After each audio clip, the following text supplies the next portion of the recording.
நான் டாக்டர்ஸ் டே பத்தி பேசுறதை விட பெண்களை பத்தி பேசினாவே நல்லா இருக்கும் அப்படின்னு நினைக்கிறேன். முக்கியமா எவ்வளவுதான் செய்தாலும் என்னதான் பண்ணாலும் உண்மையை ஒன்று ஒத்துக்கணும். பெண்களுக்கு உரிய வாய்ப்பு கிடைக்குதா அப்படின்னா கொஞ்சம் கஷ்டமா தான் இருக்கு. நம்மளை ஸ்ட்ரெஸ் படுத்தி டென்ஷன் படுத்தி பார்க்கறதுக்கே ஆண்கள் தயாரா இருக்கவங்க இல்லையோ பெண்களே தயாரா இருக்காங்க. ஒரு அழகான குரல் உண்டு. நான் லாஸ்ட் 2 வார்த்தை சொல்றேன், யாருன்னா முழுசா சொல்லுங்க, குவிஸ் வச்சுக்கலாம். நிறைய நேரம் எங்க வீட்டுல சண்டை வந்ததுன்னா வாயை திறக்க மாட்டேன் நான். நீ என்ன பண்ற, அப்படியே சைலண்டா இருக்க, உனக்கு என்ன பேச தெரியாதான்பாங்க. எப்பயுமே என் பாட்டி சொல்லுவாங்க, காலையில எழுந்திரிச்சதும் கண்ணாடியை பார்த்து போய் சிரி. என்னோட பாட்டியோட ஹாஸ்பிட்டல், ஃப்ரீ ஹாஸ்பிட்டல், 2 ரூபாய் 1 ரூபாய் டோக்கன் 18 வயசுல ஸ்டார்ட் பண்ணேன். இந்த நவம்பர் 3rd வீக் வந்தா சாலிட் 40 இயர்ஸ் திருவண்ணாமலை முடிக்கிறேன். டாக்டர்ஸ்க்கு சொல்ல விரும்புறது 2 விஷயம் தான்.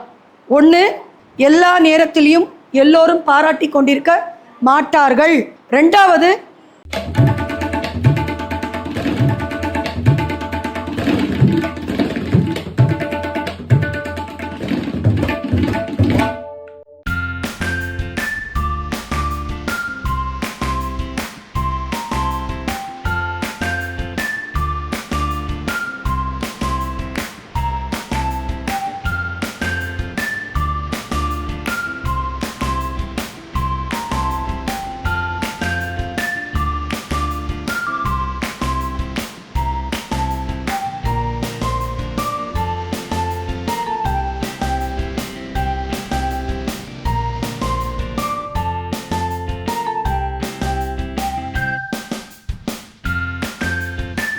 இன்னைக்கு ஒரு அற்புதமான நாள். ரோட்டரி கிளப் ஆஃப் பேர்ல்ஸ், எங்களுடைய தாய் சங்கத்தின் பிள்ளை இந்த பேர்ல்ஸ் கிளப். உள்ள நுழையும் போதே ஒரு அருமையான வைப்ரேஷன். ஒவ்வொரு மெம்பருமே அற்புதமான மெம்பர். என்னோட கோ பிரசிடென்ட் கிரிஜா மாவட்டம், எங்களோட வேலு நாச்சியார் ரமா மேடம் ஆகட்டும், அதுக்கு பிறகு தனலட்சுமி மேடம், இவங்கெல்லாம் சீனியர், சாந்தி ராஜன் பாபு மேடம், அப்புறம் நம்ம சேஷம்மாள் மேடம். போன வருஷம் டீம் சேஷம்மாள், பாரதி, சபிதா கார்த்தி, வேளாங்கண்ணி, பிரியா பூரன் அண்ட் வனிதா. இவங்க எல்லாரும் எழுந்திருச்சு நிக்குமாறு கேட்டுக்கிறேன்.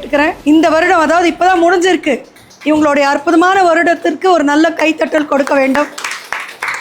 அதை விட சிறப்பா ஜூலை 5 தான் பதவியேற்க போறாங்க நம்மளோட பிரசிடென்ட் பாரதி அம்மா. இருந்தாலும் ஆரம்பிச்சிருச்சு ஜூலை 1 அப்படின்னு சொல்லிட்டு இன்னைக்கு டாக்டர்ஸ் டே செலிப்ரேஷன் அரேஞ்ச் பண்ணிருக்க Rotarian Bharathi, Sabitha Karthi and Chandini and Rajarajeswari, Dhanalakshmi madam and Shanthi Rajan Babu, இந்த டீமுக்கும் என்னுடைய மனமார்ந்த வாழ்த்துதல்களை தெரிவித்துக் கொள்கிறேன். ரொம்ப சந்தோஷமா இருந்தது. காலையில பிளட் பேங்க் நடத்திருக்கீங்க.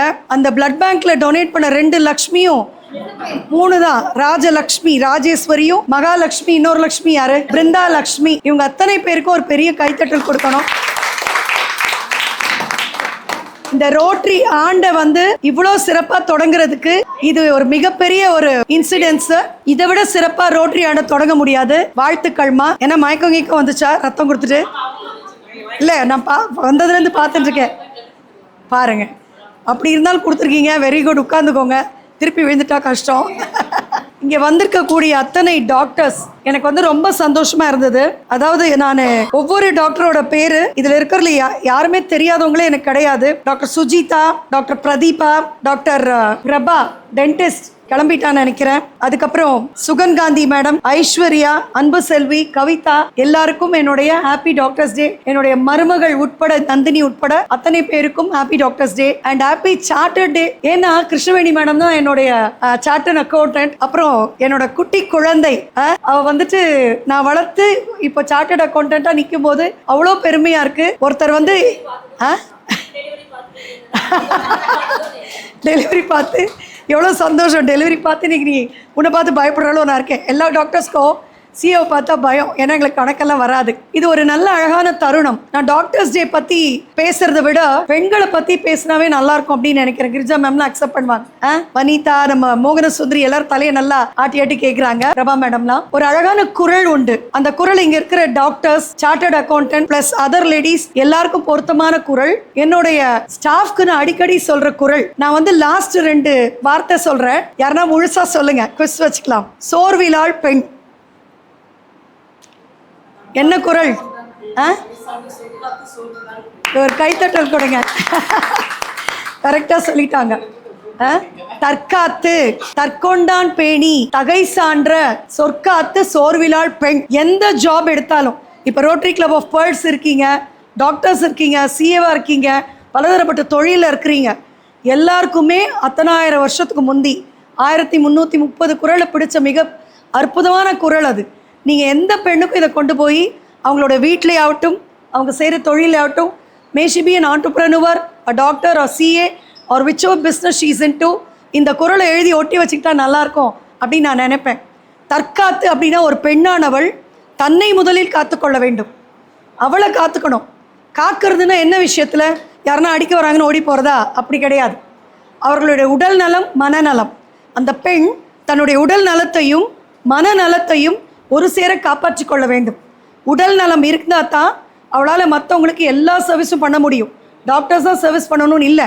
ஒரு இல்லத்தரசியாக இருந்தால் 10 தோசை சுட்டு தரணும், தெருப்பெருக்கி கோலம் போடணும், ஒரு அம்மா வரதான் எல்லாத்தையும் ஸ்கூலுக்கு அனுப்பணும், டீச்சராக இருந்தால் ஸ்டூடெண்ட்ஸ்க்கு பாடம் எடுக்கணும். லைக் தட் அவளுக்கு உடல் நலம் ரொம்ப ரொம்ப முக்கியம். அதை விட முக்கியம் மனநலம். இந்த காலகட்டத்தில் பகை, பொச்சரிப்பு, மற்ற பிற உணர்ச்சிகள், முன்னெல்லாம் ஒரு 5-6 உணர்ச்சி தான் இருக்கும், நவரசம் தான் இருந்தது. இப்போ நவரசம் இருக்குது. அப்படி இருக்க எல்லாத்தையும் பார்த்துட்டு வர்ற சீரியலெல்லாம் பார்த்துட்டு நவரசத்துக்கு மேலே நிறையப்பட்ட ரசம் இருக்குது. யாரை பார்த்தாலும் சந்தேகமாக இருக்குது, என்ன பண்ணுறதுன்னு இருக்குது. ஆகையினால மனநலத்தையும் பேண வேண்டும்.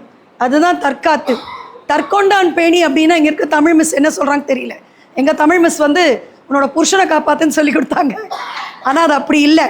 தன்னை சார்ந்த அத்தனை விஷயங்களையும், அது மனிதர்களாகட்டும், உயிரற்ற ஜடமாகட்டும், பொருளாகட்டும், தன்னுடைய சொத்தாகட்டும், தன்னை சார்ந்த மக்களாகட்டும், தன் வீதி அத்தனையும் ஒரு பெண்ணு காப்பாற்றணும்னு நினச்சா அவளை சுற்றி 5 கிலோமீட்டர் காப்பாற்றலாம்.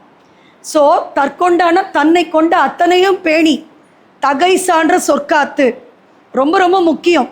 நம்ம எதனா நினைப்போம், ஆனால் அதை சொல்ல தெரியாது. இவ்வளோ வயசாகுது, எனக்கே நிறைய விஷயம் ஹேண்டில் பண்ண தெரியாது, சொல்ல தெரியாது, இப்படி சொன்னால் நல்லா இருந்திருக்குமா அப்படின்னு சொல்லி முடிச்ச பிறகு யோசிக்கிற மட்ட புத்தி இன்னும் நான் விடவே இல்லை.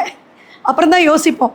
ஆனால் ஒரு வேளை இதை திருப்பி சொல்லியிருந்தா இன்னும் கொஞ்சம் இந்த 60+ வயசில் ரிஃபைண்ட் ஆகிருப்பேனோ என்னமோ தெரியாது. ஸோ தகை சான்ற சொற்காத்து, இந்த தகை சான்றுக்கு அவ்வளோ மீனிங் இருக்குது. யோசித்து பேசணும், பேசக்கூடியவற்றை பேசணும், மனம் புண்படாத பேசணும், எந்த இடத்துல பேசக்கூடாதோ பேசவே கூடாது, அமைதியாக இருக்கணும்.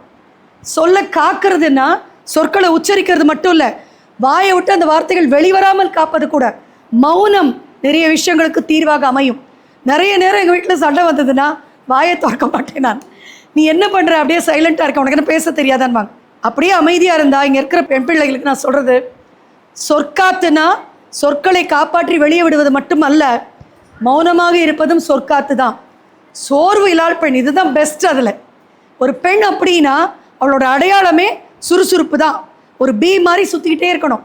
அது எப்படி மேடம் சுத்த முடியும்னா, கண்டிப்பாக முடியும். முதல் சொன்ன அந்த உடல் நலம் மனநலம் சரியாக இருந்து உள்ளத்திலே நெஞ்சுறுதியும் நேர்மையும், முக்கியமாக நான் தவறு செய்யவில்லை, ஒழுக்கமாக நேர்மையுடன் வாழ்கிறேன், உண்மையே பேசி நிற்கிறேன் அப்படின்ற ஒரு பெண்ணு நினச்சா அப்படின்னா அவளால் சோர்வே அடைய முடியாது. சோர்வு எப்போ வரும்? சேடாக இருந்தால் வரும். எப்போல்லாம் சோர்வு வரும்? சோகமாக இருந்தால் வருமா? உனக்கு வராதாடா? சோகமாக இருந்தால் கத்திருவியா? சோர்வு எப்போ வரும் நமக்கு? இந்த வேலை செய்ய பிடிக்கல, ஐயோ எனக்கு எதுவுமே பிடிக்கல, என்னால் முடியல அப்படின்ற சோர்வு எப்போ வரும்? மனநலம் கெட்டால் மட்டும்தான் வரும். மனநலம் கெட்டால் தான் வரும். ஸ்ட்ரெஸ், டென்ஷன் எல்லாம். முக்கியமாக எவ்வளோதான் செய்தாலும் என்னதான் பண்ணாலும் உண்மையை ஒன்று ஒத்துக்கணும். பெண்களுக்கு உரிய வாய்ப்பு கிடைக்குதா அப்படின்னா கொஞ்சம் கஷ்டமாக தான் இருக்குது. நம்மளை ஸ்ட்ரெஸ் படுத்தி டென்ஷன் படுத்தி பார்க்குறதுக்கே ஆண்கள் தயாராக இருக்கவங்க இல்லையோ, பெண்களே தயாராக இருக்காங்க. நமக்கு நாமே எதிரி. ஆகையினால சோர்வு வரக்கூடாது அப்படின்னா எப்பயுமே எவ்வளோ கஷ்டம் இருந்தாலும், எவ்வளோ பிரச்சனைகள் இருந்தாலும், எவ்வளோ மனசோர்வு இருந்தாலும் எப்பொழுதுமே சிரித்த முகத்துடன் சந்தோஷமாக எல்லா விஷயத்தையும் கையாள வேண்டும். அதுக்கு பேர் தான் சோர்விலாள் பெண்ணு சொல்லியிருக்காங்க. சோர்வுன்றது வேலை செய்கிறதுல மட்டும் கிடையாது. நம்ம பிடிக்குதோ பிடிக்கலையோ, எப்பயுமே என் பாட்டி சொல்லுவாங்க, காலையில் எழுந்திரிச்சதும் கண்ணாடியை பார்த்து போய் சிரி. அது பார்த்தீங்கன்னா ரொம்ப லக்ஷ்மி வரும்னு புழுவி வச்சுருப்பாங்க.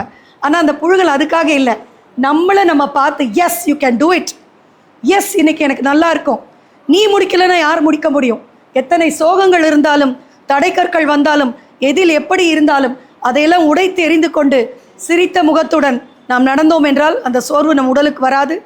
சோர்வற்ற ஒரு பெண்ணால் அந்த குடும்பம், அவள் சார்ந்த தொழில் அத்தனையும் மேன்மேலும் சிறக்கும். இந்த கருத்தை நான் வலியுறுத்தி வள்ளுவர் வாயிலாக சொல்ல விருப்பப்பட்டேன். ஏன்னா டாக்டர்ஸ் டே அப்படின்னா நிறைய பேசுகிறதுக்கு இருக்குது. டாக்டர்ஸ் நிறைய பேர் இருக்கிறாங்க. அதில் 2 விஷயம் மட்டும் சொல்லணும். 2 ஆஸ்பெக்டாக அந்த டாக்டர்ஸ் டேயில் நான் விஷயங்களை இந்த நவம்பர் 3rd வீக் வந்தால் சாலிட் 40 years in திருவண்ணாமலை முடிக்கிறேன். அதுக்கு முந்தி 3 years நான் சென்னையில் ப்ராக்டிஸ் பண்ணேன். படிக்கும் போதே நான் ப்ராக்டிஸ் பண்ண ஆரம்பித்தேன். ஏன்னா எங்கள் மருத்துவ குடும்பம் அப்படின்றதால என்னோடய பாட்டியோட ஹாஸ்பிட்டல், ஃப்ரீ ஹாஸ்பிட்டலில் ₹2 ₹1 டோக்கன் 18 வயசில் ஸ்டார்ட் பண்ணேன். அந்த 3 years தவிர்த்து இங்கே ஒரு 40 years. டாக்டர்ஸ்க்கு சொல்ல விரும்புகிறது 2 விஷயம்தான். ஒன்று, உங்களை நான் முதல் சொன்ன மாதிரி காப்பாற்றிக்கோங்க. எல்லா நேரத்திலையும் எல்லோரும் பாராட்டி கொண்டிருக்க மாட்டார்கள். அவங்க வேலை முடியல அப்படின்னா நம்மளை திட்டுவாங்க தான். அப்பையும் சிரிச்ச முகத்தோடு இருக்க பழகிக்கோங்க. அதை தூக்கி மனசில் சுமந்துக்கிட்டு வீட்டுக்கு போய் அங்கே போய் சோர்வாக உட்காராதீங்க. இது டாக்டர்ஸ்க்கு. 2வது, please build patient doctors relationship in a very beautiful manner. நான் இந்த ஊருக்கு வரும்போது எனக்கு எப்பயுமே பசுமையான நினைவுகள் என்ன அப்படின்னா, எனக்கு வரக்கூடிய மலர்களும் கடலக்காய் மூட்டையும் அப்படி அழகழக்கா அரிசியும் எத்தனை வகை பூ உண்டோ அத்தனையும், ஆடின எண்ணெய், புண்ணாக்கு, அதில் பெரட்டின சாப்பாடு, அப்புறம் இந்த வெள்ளைப்பால் அப்படின்னு சொல்லி கொண்டு வந்து கொடுப்பாங்க ஒரு பாட்டி மேனுக்கு. ஆலைப்பால் ஆடும்போது ஃபஸ்ட்டு வர்றது பாட்டிலில் கொண்டு வருவாங்க. இதை இட்லி மேலே தோசை மேலே ஊற்றி சாப்பிடேன். நாங்கள் உண்மையிலேயே அவங்க கொடுத்து தான் நான் சாப்பிட்ருக்கேன். சொல்லும் போதே இந்த பாட்டியை நினைச்சு எனக்கு செலுத்து போகிறது. அவர்கள் உயிரோடு இல்லை. இப்படி அத்தனை பேஷண்ட்ஸ் வந்து அன்பை பொழிஞ்சாங்க. இப்போ அப்படி இருக்கானா? இல்லை. ஏன்னா அதுக்கு அவங்க மட்டும் காரணம் இல்லை. நம்ம மனசுலேருந்து அவங்கள பார்க்கறதுக்கு எங்கேயோ ஒரு இடத்துல தவறி இருக்கும். இதை நான் சொல்கிறது டாக்டர்ஸ்க்கு இது தான். அவதார் படம் எனக்கு ரொம்ப பிடிக்கும். அந்த மிருகத்து கூட அந்த கூந்தல் எடுத்து அதனோட வாலில் சொருவினா மிருகமும் அதை பயணிக்கிற அந்த ஆத்மியும் ஒன்றாயிடுவாங்க. You are both the conscious become one. The consciousness merge together so that you go together. அப்படி தான் பேஷண்ட்டை பார்த்ததும் நம்ம கனெக்ட் ஆனோன்னா, இன்றைக்கும் வருதா எனக்குன்னா, முன்ன வந்த அளவுக்கு வரலைன்னா கூட, இன்றைக்கி கூட எனக்கு மல்லிப்பூ வந்தது, இன்றைக்கி கூட எனக்கு வந்துட்டு சுண்டக்காய் வந்துச்சு. அந்த பேஷண்ட் டாக்டர்ஸ் ரிலேஷன்ஷிப்பை எப்பாடுபட்டாலும் நம்ம டாக்டர்ஸ் பில்ட் பண்ணோம் அப்படின்னு கேட்டுக்கிறேன். அண்ட் அபவுட் சிஏ, எனக்கு பயப்படுற ஒரு விஷயம், ரொம்ப கஷ்டமான ஜாப். கண்டிப்பாக எல்லா டாக்டர்ஸும் ஏதான ஒரு சிஏ கூட நல்ல ரேப்போ வச்சுக்கோங்க.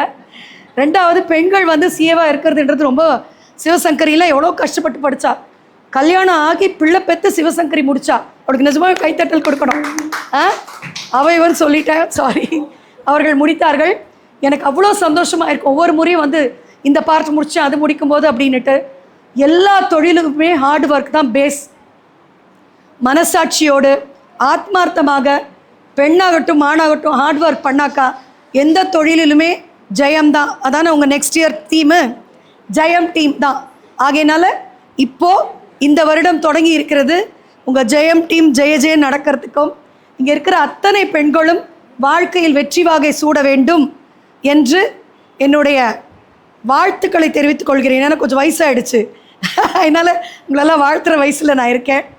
ஆகையினால மிகவும் சந்தோஷமாக இன்றைக்கி நம்ம இந்த பொழுதை கழித்ததற்கு இறைவனுக்கு நன்றி சொல்வோம். எந்த தருணத்திலும் எந்த நேரத்திலும் மன உறுதியையும் முகத்தில் இருக்கும் சிரிப்பையும் விடாமல் பற்றி கொள்ளுங்கள். வெற்றி உங்களை பின்பற்றி வரும் என்று கூறிக்கொண்டு விடைபெறுகிறேன். நன்றி, வணக்கம்.